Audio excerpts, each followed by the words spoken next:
Roster updates are coming back to MLB The Show 21. We finally have an announcement that this Friday, just a couple days away, we're getting the very first roster update in MLB The Show 21. And of course, we have just 3 weeks or so, almost a month of games have already been played. So we have a lot of information, a lot of data to work with in terms of roster updates for the game. One of my favorite aspects of MLB The Show, if you're new to the series, if you're new to Diamond Dynasty, how roster update works is those are permanent upgrades and downgrades that players will be getting based upon how they're performing in real life. Byron Buxton, for example, as I'm recording this video, he's in the middle of going 4 for 4. I think he just got his 4th hit, trying to hit for the cycle. He is going to be most likely, there's no way he doesn't, but we've seen crazier things happen. He will most likely be getting an attribute upgrade. That upgrade will be permanent, and if it brings him into the diamond tier threshold above 85 overall, his card art will change, his symbol will change, his pull rate will change, and of course the value in the market for him will change as well. So that kind of becomes the gist of it. Cards are going to get permanent upgrades and downgrades based off how they're changing, and if they change rarities, then their value can be significantly different. If we can buy a bunch of a gold card for 1,000 subs a piece, that card then becomes a diamond, and we can quick sell those cards for 5,000 subs each. So one of the absolute best ways to make subs in MLB The Show 21 and in Diamond Dynasty in general is player investment. So first one coming this week. Let's take a look at who I'm looking at. I've had some good track record in the past with last year in terms of some of these roster upgrades. Now, one thing that you need to know about my predictions and what I say is a lot of this comes from a stub making standpoint, right? Where can we find investments to be profitable? For example, right now, Byron Buxton is selling on the market for 10,000 stubs as a gold player, right? So when he does go to diamond, if you're buying him at 10K, there's not much value to be gained from him going to diamond. And we've seen at times where the hype is almost more valuable than the change in rarity itself, and a card goes diamond and their price actually decreases because they're just so hyped up. Trey Turner's pretty similar as well. Some silvers that are in that discussion: Corbin Burns, Vladdy Jr., Shohei Ohtani. Those are all guys that I'm not going to be talking about in today's video, but will certainly be getting upgrades. So don't take that as me not thinking they're going to get an upgrade. Take that as me saying those are pretty much locks already. Let's look at some more under the radar guys that we can maybe get in on right now from an investment standpoint so that we can make some stubs come Friday. So first card we're looking at here, as a Rangers fan, I got to go with the homer pick. It's my man Nick Solac. He's second in the American League in home runs. He just hit his 7th last night with a 2-homer game. He's batting up above 300.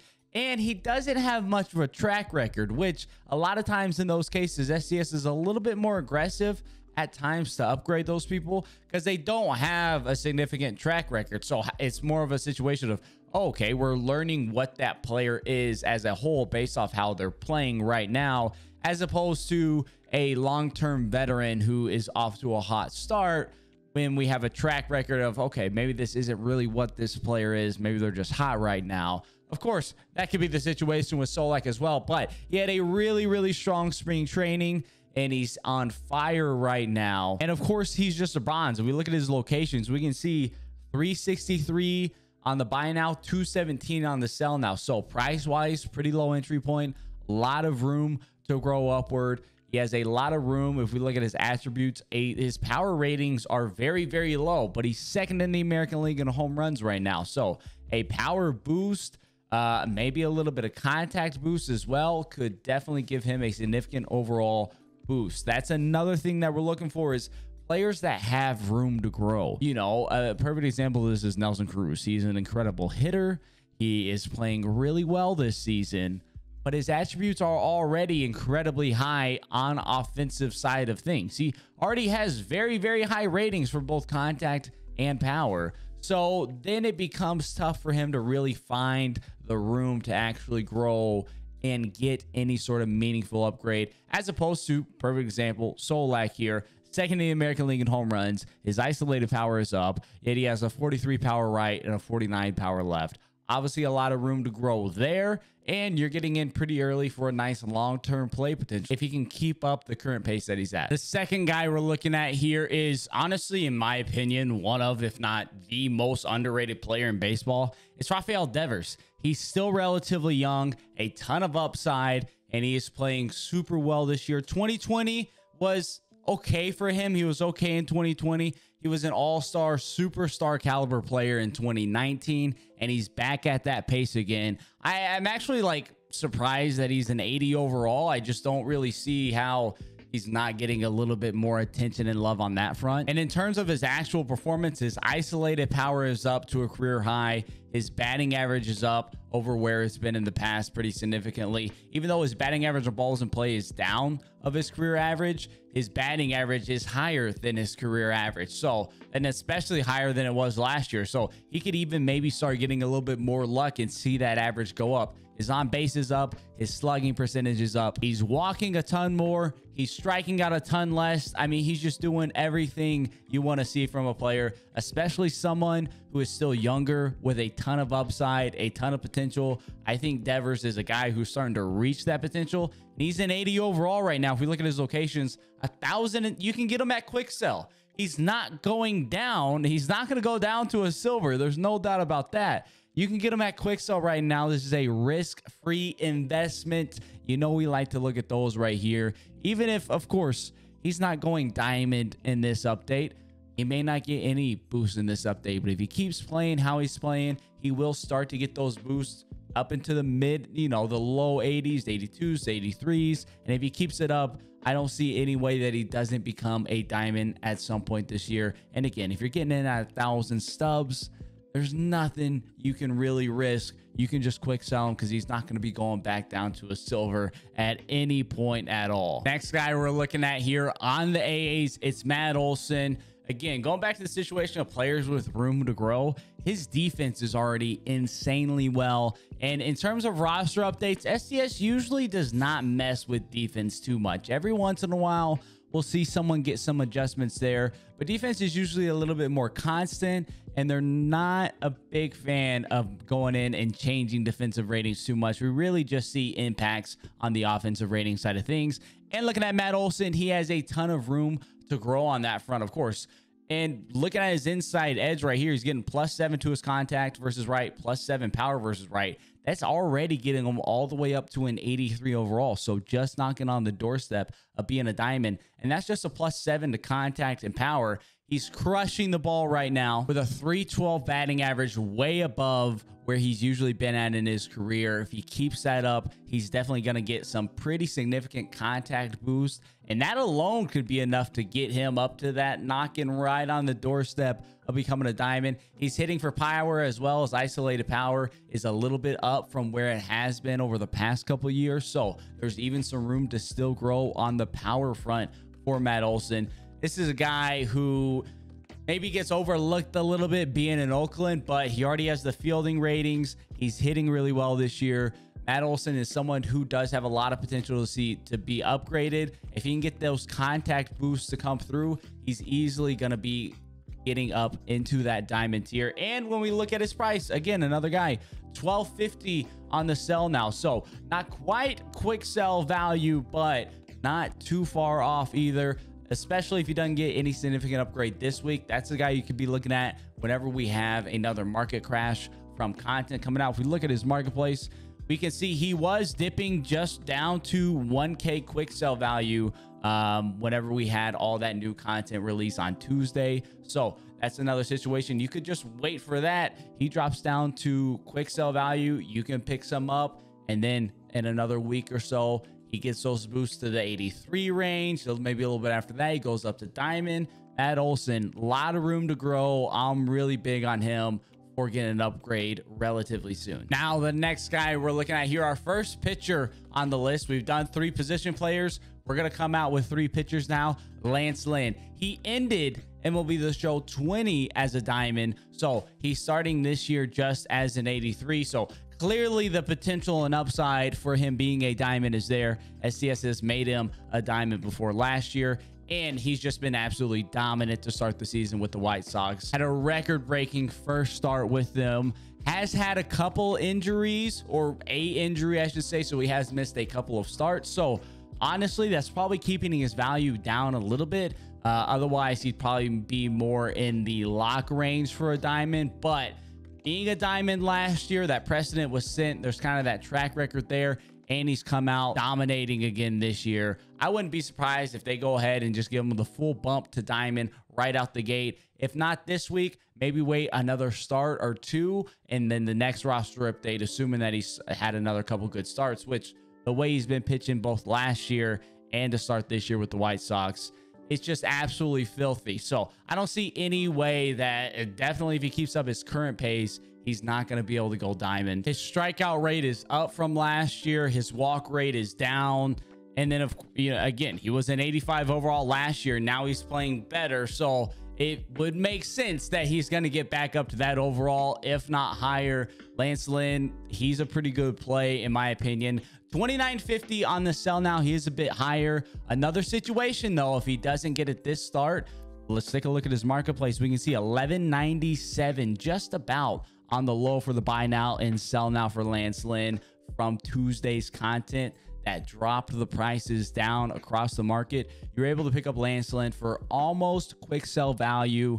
Now the hype's starting to build back up on him going diamond. He's up to 35.48, but still 3K is not a bad price to get into if he goes diamond. If he doesn't, look for his price to drop a little bit, and you can come in and scoop up some at that point. Next one we're looking at here from an investment side, he doesn't have as much upside, but I still see a lot of people not talking about him, and I think that there is still a lot of room for his price to grow in the show, especially if we compare him to someone like Corbin Burns. Both of them silvers out the gate who have just been lights out. Two of the best pitchers in the league so far. Corbin Burns is selling for several thousand stubs. Tyler Glasnow is selling for right around 1,000. So even if he, if he goes gold, there's still some value there. But I couldn't not talk about him. He's been so dominant so far to start this season, absolutely crushing. He's still young and he's striking out a ton of people. He's not walking too many. He's obviously always going to walk a couple people. He's going to be a little wild with it, but not walking a ton. And another thing is his peripherals, is fielding independent pitching, his xFIP are both in line with how he's actually been pitching so far. So not an anomaly based off how he's performed to this point. He is legit and bona fide out there, mowing people down, pitching absolute gems. I think this is more of a long-term potential diamond play, silver to diamond. It doesn't happen a ton. It's not easy to happen, but if there's someone who could do it, it's a guy like Tyler Glasnow who has that upside potential. We've known about him for a while, and right now he's pitching at an extremely elite level. If he keeps that up, he's definitely going to start getting some love from SDS. Expect a bump in him to some degree this week. If he doesn't make it all the way to gold, which he very well could, but if he doesn't make it all the way to gold, look for his price to dip a little bit again. If we look at our locations, buy now $9.95, sell now $8.21. If he doesn't hit that gold marker, maybe there's a bit of a sell-off of people just getting out of them, people taking their profits, people not wanting to lose stubs, whatever. Maybe he drops down a little bit back into the 600 to 700 range. I would be buying those up as quickly as I could get a hold out of them. Even at 821, there's still some room for some value there as well. Now, the last one we're going to be looking at here is Julio Urias. He's a guy who's kind of easy to forget about, maybe overlook, in that absolutely stacked Dodgers team. You can forget about him, but he has locked down his spot in the starting rotation. He's been pitching really well. He's already a 78. So in terms of going gold, there's not a whole lot of upgrade needed. And he's been pitching really well this year. He pitched well last year. He pitched well in the starting rotation the year before that. He's still only 24.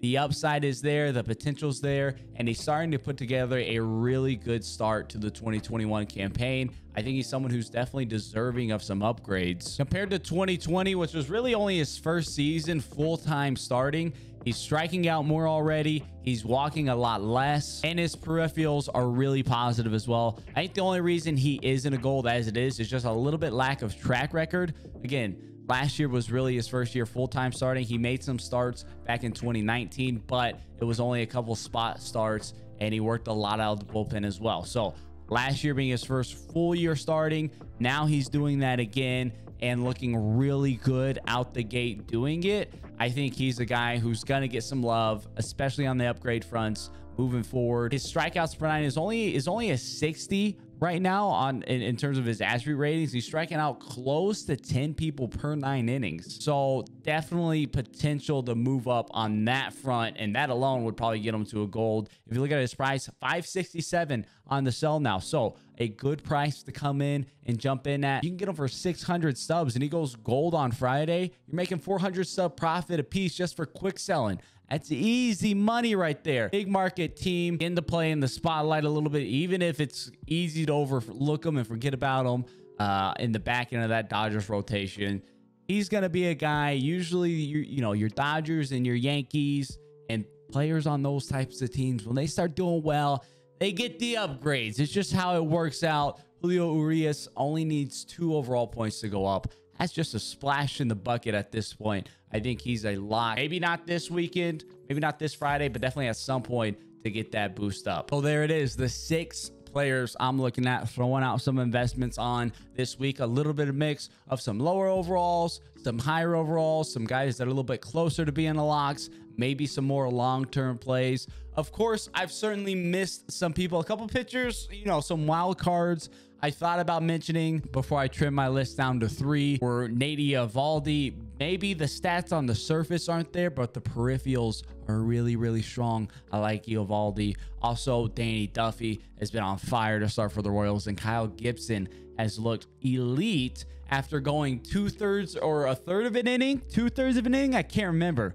But he went either 1/3 of an inning or 2/3 of an inning, giving up 6 runs or 7 runs on opening day against the Royals. Since that moment has been absolutely elite. So another guy to keep in mind. Of course, I've missed somebody. There is somebody who's under the radar right now.